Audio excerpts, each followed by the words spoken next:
Praise Lord. ఈరోజు Bible వాక్యంగా మత్తయి సువార్త 9వ అధ్యాయము 36 నుంచి 38వ వచనం వరకు చూసుకుందాం.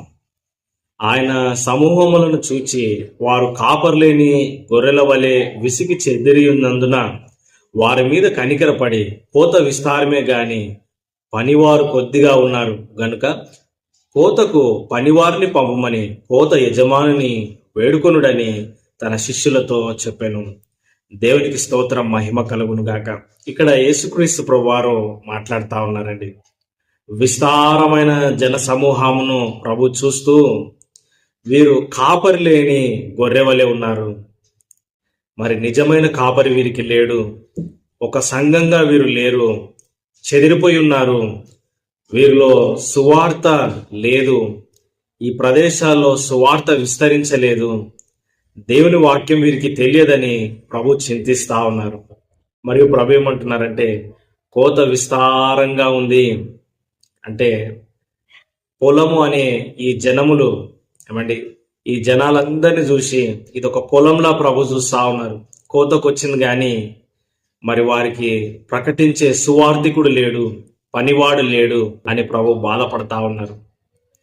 మరి మంచి సువార్థికుడు, మంచి పనివాడు వచ్చి ఇక్కడ సువార్త చేసి జనాలందరినీ రక్షించినట్లు, ఆయా ప్రాంతాలు కూడా తిరిగి సువార్త ప్రకటించినట్లు, మరి పనివారి కొరకు వేడుకొనండి, తండ్రిని మీరు వేడుకొనండి, కోత యజమానిని మీరు వేడుకొనండి అని యేసుక్రీస్తు ప్రభువారు చెప్తా ఉన్నారు. దేవునికి స్తోత్రం, మహిమ కలుగును గాక. మరి కోత విస్తారంగా ఉంది కదండి. ఇంకా యేసుక్రీస్తును ఎరగని వారు చాలా మంది ఉన్నారు. ఒక్కసారైనా ప్రభు గురించి వినని వారు కూడా ఉన్నారు కదండి.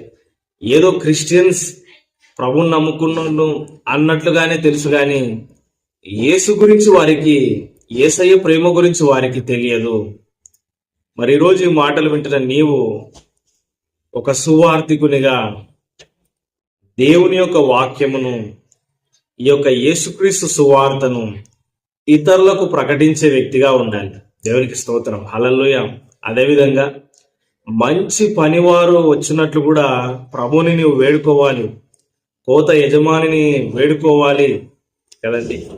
పొలము అనేది ఈ పంటను కోతకొచ్చింది. జనాలు చాలా మంది ఉన్నారు సువార్త వినని వాళ్ళు.